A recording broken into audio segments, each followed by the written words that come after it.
जब पवित्र आत्मा आएगा तो पाप, धार्मिकता और दंडाज्ञा के विषय में संसार का भ्रम प्रमाणित कर देगा। संत योहन का सुसमाचार अध्याय 16 पद संख्या 8। आज का शुभ संदेश। हे प्रभु, तूने हाथ बढ़ाकर मुझे बचा लिया है।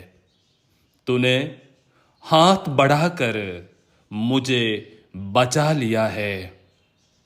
क्रिस्त में मेरे प्यारे भाइयों और बहनों, आप सबों को जय यीशु।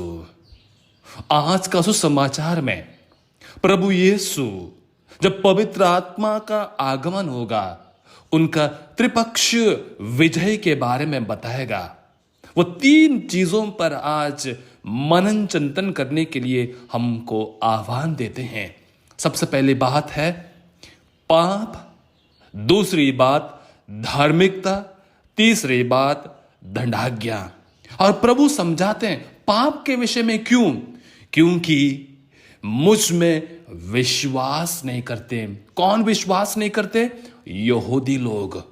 आज वह प्रश्न आपको और मुझे पूछना है, मैं प्रभु में कितना विश्वास करता हूं। बारंबार मनन चिंतन में, प्रवचनों में, प्रार्थनाओं में आपने सुना होगा ये शब्द विश्वास। विश्वास के द्वारा ही हम प्रभु के पास आ सकते हैं। विश्वास के द्वारा ही प्रभु को अनुभव कर सकते हैं। जब हम इनमें चूक जाते हैं, प्रभु कहते हैं हम पाप के वश में जीते हैं। शायद यह विश्वास के कमी के कारण ही हम प्रभु के पास आने में हिचकिचाते हैं, आलसीपन दिखाते हैं, अन्य कामों में व्यस्त हो जाते हैं। विश्वासियों, आप सबको ये ज्ञात कराने के लिए प्रभु आज हमारे सामने यीशु समाचार को रखते हैं। विश्वास, मेरा ये क्रिस्तीय जीवन इस पर निर्भर है। दूसरी बात वो कहते हैं धार्मिकता।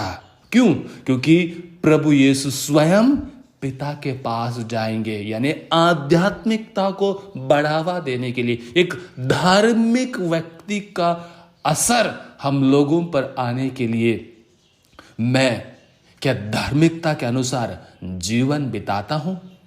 मेरे मुंह से निकलने वाले शब्द, मेरा बोलचाल, मेरा रहन सहन, दूसरों के साथ आभाव किस प्रकार का है?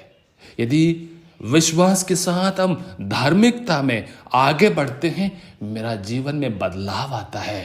तब जैसे प्रभु यीशु को पिता ईश्वर ने कहा, यह मेरा प्रिय पुत्र है, इसकी सुनो।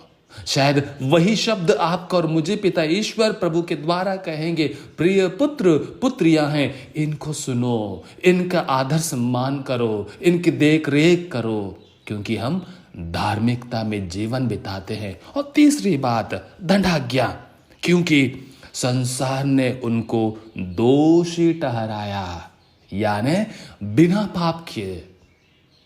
इब्राहिम के लिखते हुए नाम पत्र में लेकर कहते हैं, प्रभु यीशु सब चीजों में हमारे साथ, हमारे जैसे थे, लेकिन पाप को छोड़कर, उसके बावजूद भी उन फारिसियों ने, उन यहूदियों ने प्रभु को क्रूसित किया।